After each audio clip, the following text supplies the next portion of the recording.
Durham now, special counsel releasing that blistering report on the origins of the Trump-Russia investigation. One of his biggest takeaways, the FBI probe was, quote, seriously flawed, had no basis to conduct it. Here it is, quote, an objective and honest assessment of these strands of information should have caused the FBI to question not only the predication for Crossfire Hurricane, but also to reflect on whether or not the FBI was being manipulated for political or other purposes. Unfortunately, it did not. Senator Lindsey Graham, top Republican, Senate Judiciary, is with me now. Senator, nice to see you. And good morning to you. I'll give you a moment here, but I'll read what your colleague Dick Durbin said, okay? Senate Majority Whip now, Democrat. Donald Trump once predicted that Special Counsel Durham would uncover the crime of the century.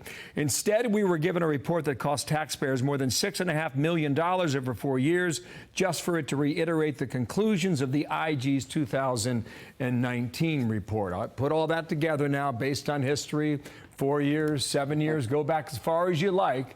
What did you take from Durham's report now? Well, number one, as to what Senator Durbin said, he's completely, absolutely wrong.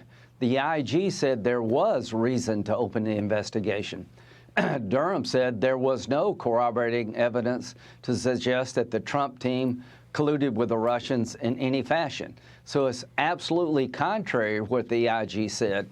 And here's what I would say to Senator Durbin. If you're not disturbed by this, you just hate Trump too much. I don't care what your politics are. We have a situation where the FBI ran every stop sign available, kept pushing a warrant against American citizen based on a Steele dossier that was a piece of fiction. The information was supplied to the FBI by 2 Russian agents. It was used to get a warrant against an American citizen to turn his life upside down and to create a cloud over the Trump presidency and try to deny him the presidency. Other than that, this is no big deal. 3 things should happen. Garland should pick up the phone and call all those that were harmed by this and say, even though it didn't happen on my watch, I apologize to you. This is not the Department of Justice that I want you to believe in. I would like the FBI Director Wray to get on the phone and apologize to the people that had their lives ruined by the FBI. And I think the Pulitzer Prize given to the Washington Post and New York Times should be taken back because the entire episode was politically motivated crap. That's not something you should get a Pulitzer Prize for. Well, I'm not so sure you can hold your breath for that, but we'll see. James Carville, MSNBC, yesterday. Watch. Durham is a kind of pathetic character. I think federal prosecutors have like a 97% conviction rate. Yeah. He was 0 for 2. He got a plea for a parking ticket. That's it. 4 years. I don't know how many millions of dollars. I actually think he did the country a service just to show you how fraudulent and shallow these people are. Wow. MSNBC's got it on the screen today. Durham report. They call it a dud, Senator. Well, the FBI director said, based on the Horowitz report and the information in the Durham report, we made fundamental changes to how we operate. That's inconsistent with it being a dud.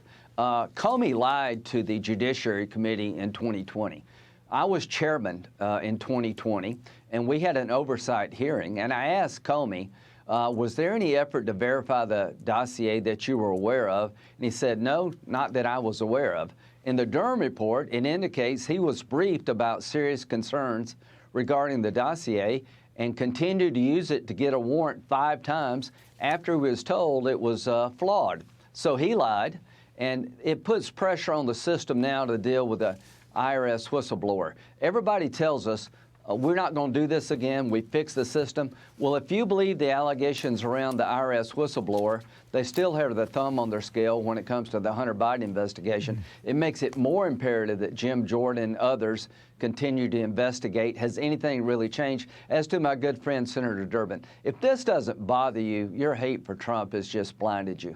Wow. Sir, Politico's takeaways are Durham on defense, Durham gone wild, who played ball with Durham and who didn't. A moment ago, Governor Nikki Haley said heads should roll. I need a quick answer. Who thinks that's going to happen? Nobody. Nobody's going to. Wouldn't it be nice for the agency to apologize to those that their lives are ruined? Wouldn't it be nice to Garland pick up the phone and said, I'm sorry this happened to you? wouldn't it be nice to the press to admit we got it wrong? None of that's going to happen, but here's what's going to happen. People are going to get mad on our side. Average, everyday Americans this is a generational damage to the FBI. It's going to be hard to convince anybody who's a conservative or middle-of-the-road person the FBI is on the up and up, particularly if they still got their thumb on the scale regarding the Hunter Biden investigation. If you don't see the damage done to the system, they just want to get Trump, and they don't give a damn how you do it. That's what's so sad to me. They're marginalizing this report that's devastating and damning to the rule of law in America. They write it off because they want the outcome of destroying Trump. It's a very dangerous and sad day in America when people will not take this seriously. Lindsey Graham, thank you for your time. I'm Steve Doocy. I'm Brian Kilmeade. And I'm Ainsley Earhart. And click here to subscribe to the Fox News YouTube page to catch our hottest interviews and most compelling analysis.